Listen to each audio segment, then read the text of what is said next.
did email everybody on the foundation group, and I see Ann has logged in, so that's great. Um, don't know who else is going to log in, but Well, Zach will be present to let folks in as the meeting progresses if needed.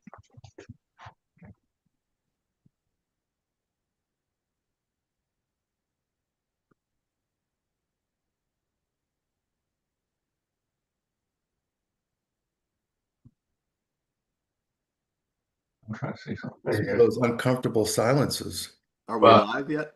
Yes. Okay, I'm sorry. Then I'll go ahead and call the meeting to order and welcome everybody to our Waynesboro Advocacy Committee meeting, including our foundation subcommittee that's helping us with a design for fundraising and so forth and advocating. So the first thing I have on our agenda is approval of October minutes.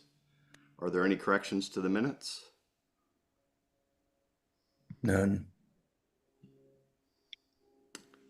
Hearing none, I'll go ahead and say we've approved those minutes.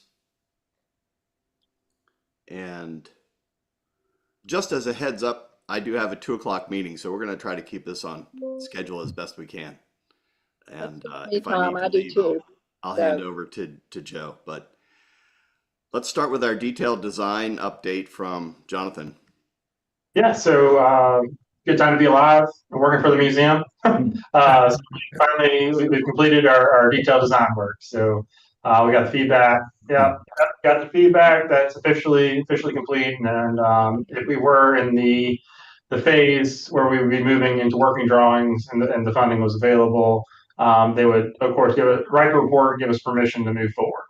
So having said that, now is just an important time. If you haven't written a letter to the governor's office, now is a good time to do it individually, or if there's an organization that you represent or work with that has not written a letter yet of advocacy, I think it's a good time. They're in the middle of it now, so they're in the heat of putting everything together.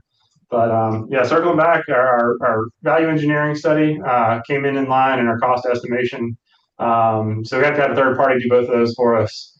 They have to match up between what they come up with, what the architect's cost estimator says, and then what DEB identifies as our final costs are going to be. They all have to be within 10% in order to move forward. So good work by Stephen and his crew, Lobby Homes. Great work by Scott Watchner, wrangling everybody together, getting people into meetings. And we really did push through for the timeline. So whereas last session, as you guys remember, we didn't have detailed design complete, and I was, throwing up some, not yellow flags for the legislature. Right now, so we have completed all those pieces, nuts and bolts are all in the basket. So it is up to the governor, his staff, and the legislature as to when we move forward with the project. So that's about the best news I've had to relay to this group in a very long time. So I appreciate Dr. Kuiper letting me do that. So it's excellent news, and I want to commend you as well. I know that you were very active behind the scenes on this, and so I really appreciate your efforts here. Are there any questions for Jonathan? Yeah, I just want to make sure I understand it. So, Jonathan, did they recommended this project get funded in this next session? Say they recommended it. They would say that you have completed your detailed design and it is up to the governor's office. So our budget analyst is aware that we've checked all the boxes and that it can proceed if the governor so wishes that we move forward. So it's exciting. But yeah. The language that I've suggested is that we have permission yes. to request that it move forward. And can you remind us what the estimate is, where that stands now? It's up from last time. I think we're 35.8. So 35.8 million. So it's as inflation increases, so does our costs. That is something that does get passed along in all the cost estimation. There's always footnotes with everything. It's, if you guys get started within the next 18 months, these are the costs. So DEB recognizes all that. So it's all highlighted. Yeah, I mean, from where we started, somewhere in the 20s to now, it's definitely the cost of. Mm. We're not quite doubled, but we're getting there. So And how John, does that translate into what private funds need to be raised potentially? I know we don't know that for, exact amount, but what can we anticipate? Well, I would say raise as much as we can, but there's some decisions to be made, I think. Yeah, the state likes to see a 10% match in situations like this. So we're pretty close to that, but we may need to speak with the foundation about getting an official vote to bump the commitment that they voted on. I can't remember how long ago now. like 3 years ago, 3 or 4 years ago. It's been a while. Yeah. Is that an action item then for the foundation subcommittee there, Len? So there was a letter of intent that was signed, was the year before I rolled off the board. So that's like 3, 4 years ago. Um, and I don't remember if we had to renew it. I think we might have. Um, but that has to go to the full foundation board. Right. So, Rick, I guess, I mean, I actually proposed it last time. Um, I guess probably it would have to come from maybe you, Okay. or maybe the two of us together can sign it as, as a member of the advisory board, and you as a member of the foundation board, ask that we bump it up. Okay. Joe, does that sound right to you? And we can pull together some language, Okay. utilize and whatnot. I also want to take a moment to refresh memory on where we left it with that document relative to the 2019 vote. Okay. So it was 2019 when we did that. Okay. Yeah. So it's how time flies. That was 6 years ago. Uh, and I think I think we should ask the foundation for like 4 million to set the number at 4. Don't you? Are you asking me, Len? Yeah. Yeah. Well, I think 10% is sometimes the guidance that we've seen when projects have come before the General Assembly. So I think that would make sense. So we have 1 million from the city as well. Don't forget. So if we do go with 4, then we will be comfortably past the 10% goal. Yeah. I think we set a higher goal, because there's always that chance, or maybe it's less likely you actually get there. But if we miss it, we're closer to that 3 million, 3.5. And there's some things in there. This is my personal preference, but I know there's some aspects of the building that we're not going to be able to fund through the state funding that I think would be very adaptable to private funding, and that being like solar panels on the roof or green, maybe not full green, but stuff like that, things that wouldn't fly in the normal funding, that we can, I think, have a better chance to get support for from, investor donors, commercial donors. I In terms of timing, I remember that before we had to argue this in front of the General Assembly because we weren't in the governor's budget. And one of the arguments that we were making was we had a match. But here I'm thinking we want to wait until the governor releases his proposed budget. Yes. If that doesn't happen, then we maybe go out and try to solicit, I guess, I guess a commitment to fund 10% or something like that, so we can argue in front of General Assembly and bring it in to the budget that way. What do people think? I think it's important to wait till we find out what the governor's going to do, because the governor might say, I can support up to 26 million or something, so that could change things a little bit. But I always like to shoot a little higher than what we need. Um, that, gives us some room to miss the number, so to speak. We've been utilizing $2 million for quite some time, and I think Tom's right. We wait for the governor to announce, and then we work with Senator Head and Delegate Campbell and their offices to, kind of champion the adjustment to the budget for us to move to the capital construction pool. And with that, we would bring, say, upwards of $5 million to the table to support that. Yep.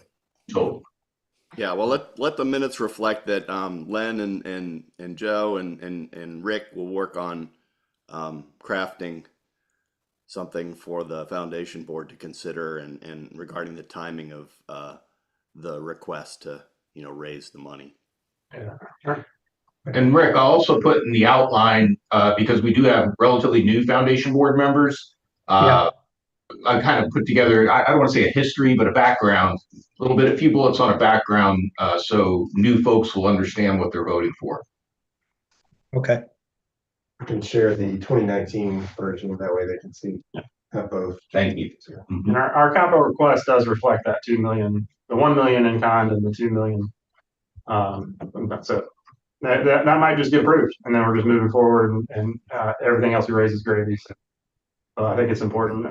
So John, so it's 2 million plus $1 million in kind for a total of 3, or that Yeah. 2 million includes the 1 million in kind? That's total of 3. Yeah. Okay. Got it. All right, that's good. Okay, anything else about advocacy or the timeline here? I have one thing I can share, and that is I worked with Waynesboro Living, and they produce a little magazine that goes out to, I think, largely members and businesses. And I included in there an update in their community news section regarding I've our never detailed seen that. design and the ask of the governor, to encourage them as well. Because I know a lot of business owners are sitting on the sidelines waiting for this to happen and hoping that it does. And so I hope we can get their voices in there too. Nice. Yeah, well, Who produces that document? It's called Best Version Media, and we got to meet the managing editor and work with him, and then with his editor to Nice. put the article in there. And Zach helped a lot in drafting some of the language for it. So Excellent. yeah, we Never wanted heard to kind of counteract some of the stuff that's out there in the general media that is a little misleading. So what's the distribution of that? I mean, you say it goes to, is it a mail thing or is it on newsstands?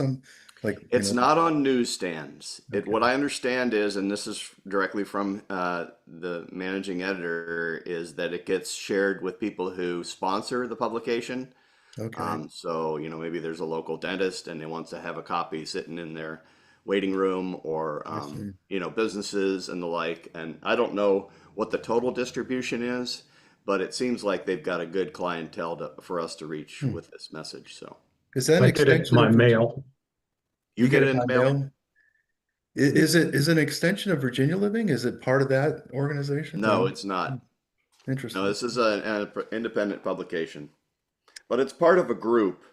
I think they do these types of publications for local communities elsewhere. The feature article, some of us know Nigel. The feature article was about Nigel Stewart. It was a really nicely written article, a young man who I got to know when I was professor in residence at the high school. Nice. Interesting. And who now serves on the school board. So Maggie knows him quite well, right, Maggie? Yes, I do. Okay, well, community connections. I guess that is a little nice segue into community connections. We do have a lecture series that's active. We had a good turnout for the last one in October from Joe talking about birding and the collection.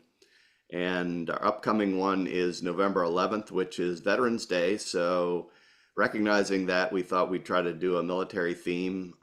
And John Ross is coming to talk about his book about the weathermen who helped predict the weather in advance of the D-Day campaign. And generally about that Corps, I think they're called Gray Berets. And I know that we've also arranged for a colors guard to come from Fishburne Military Academy and do a presentation either before or after. I'm not sure where that falls, but that should be a good one. December we take off. So we're not going to have anything in December because it's such a busy month. And then in January, we'll come back. I've already agreed to do a premiere of a video that we're putting together that we call the Ducky video, which is basically going from the top of the watershed all the way down to the Chesapeake Bay, riding along with a rubber duck who has the name Chessie. And so it was inspired by some conversations that I had with teachers and how they didn't have a good way to teach the watershed concepts, and recognizing that our water flows all the way to the Chesapeake Bay. They didn't even realize that that happened, even though they came up here regularly for Riverfest. So that'll be January's talk. And then from there, I can't remember what the order is, but we've got 3 more lined up. The trailer, Jonathan, any updates on the trailer? So as some of you are well aware, it is no longer on the lot. Yeah, went through the bidding process, had out of the 3 bidders, 2 visited the site and said they would pass on the project. We ended up with Spevco.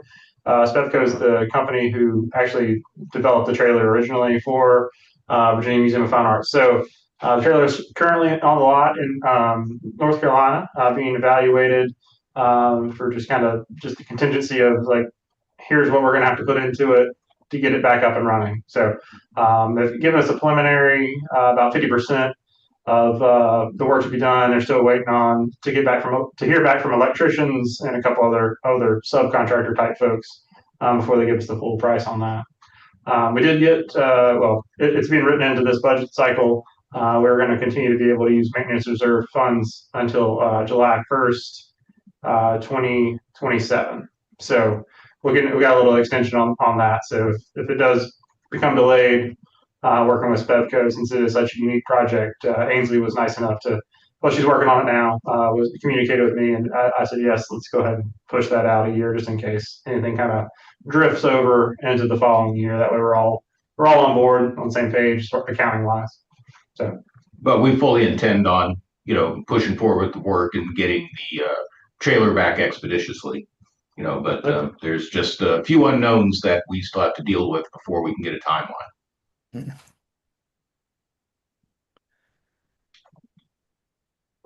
Any questions about the trailer? Events, Joe, you're next up, and with the additional signage and work with the city, I guess we can roll that all together. So however you want to handle it.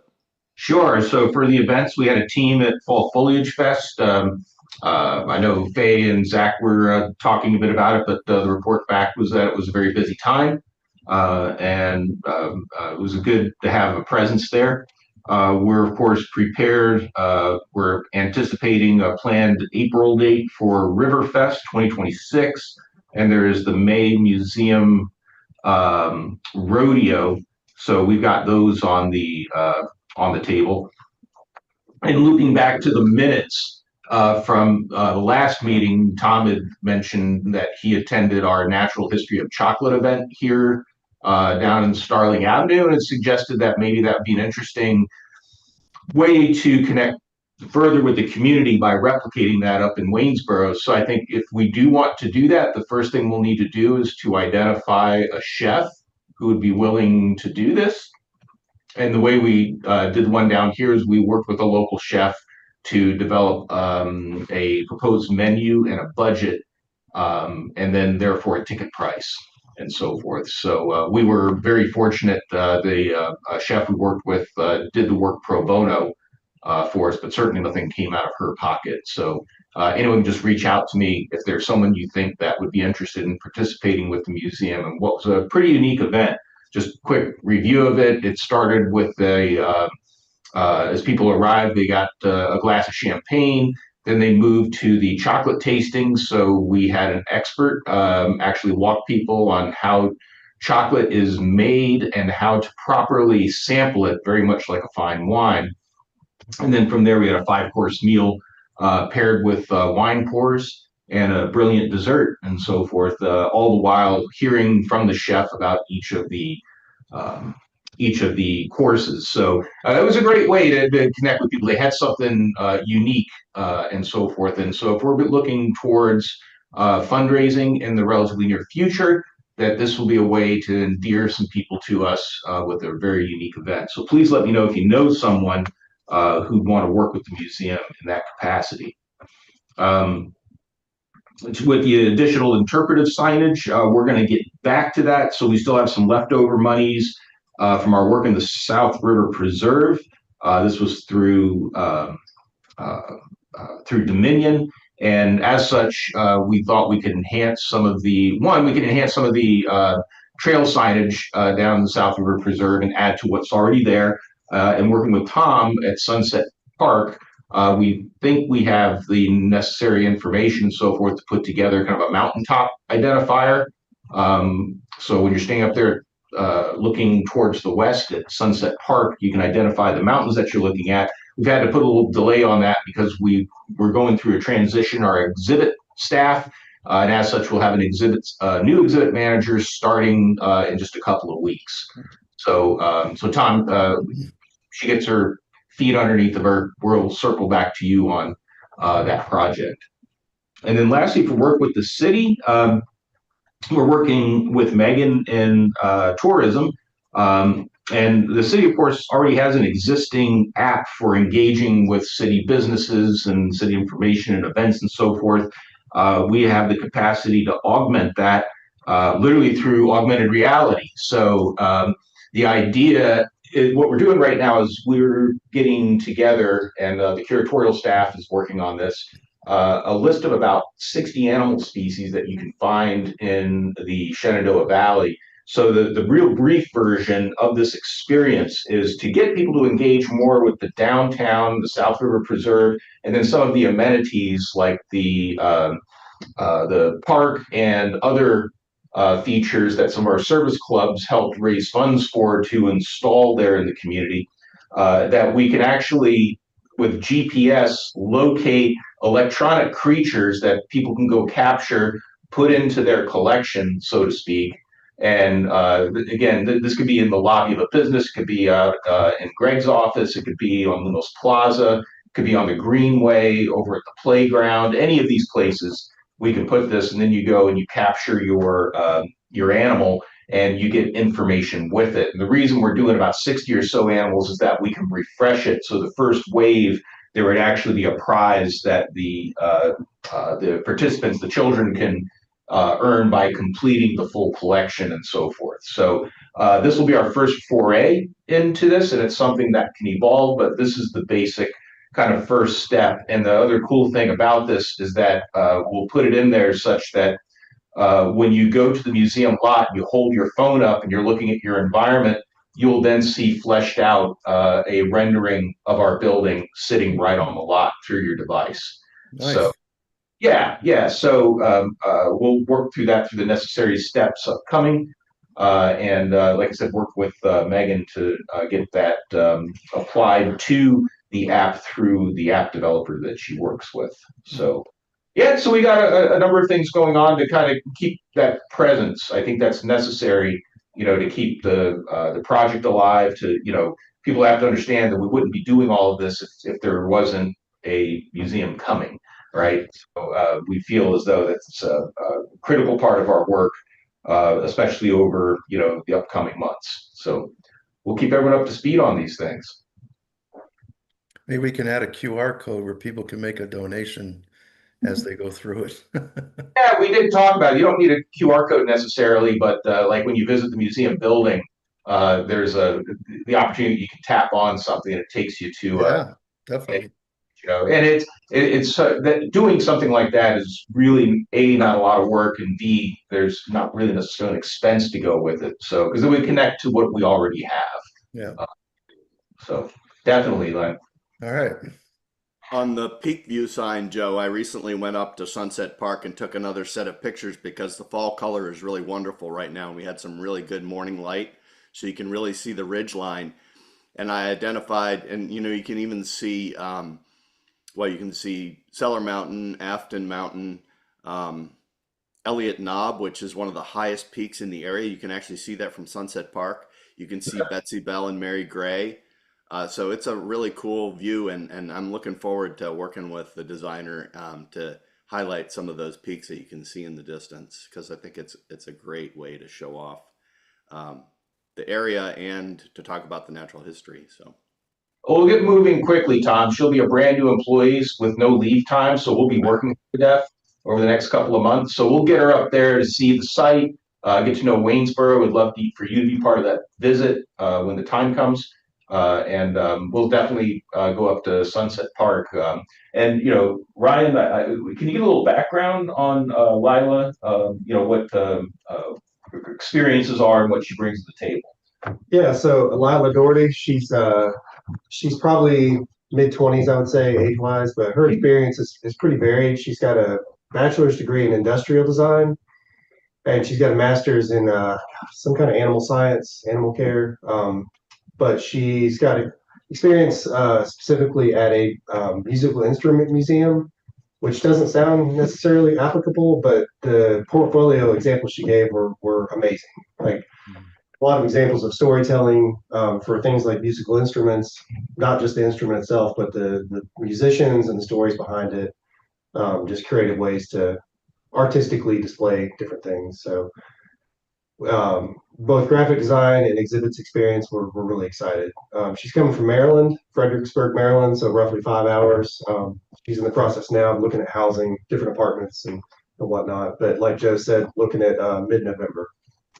So we're all really excited. And we were thoroughly impressed during the interview process. It was normally we interview about like 3 candidates. We actually interviewed.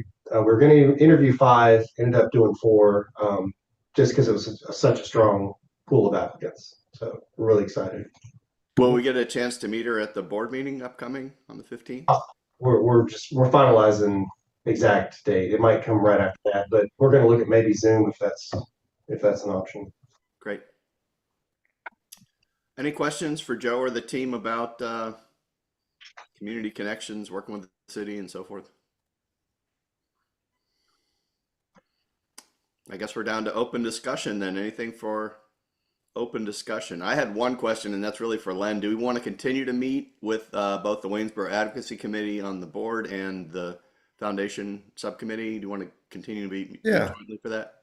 I think so. I think it's important for that group to you know, be a part of the evolution of this, so that when it's time to, you know, execute, we need to build the group up, to be honest with you. You know, obviously the remnants of CCR, it doesn't look like there's many that are participating. I'll keep inviting them, but Ann's our newest member. She's agreed to join the group. Welcome, Ann.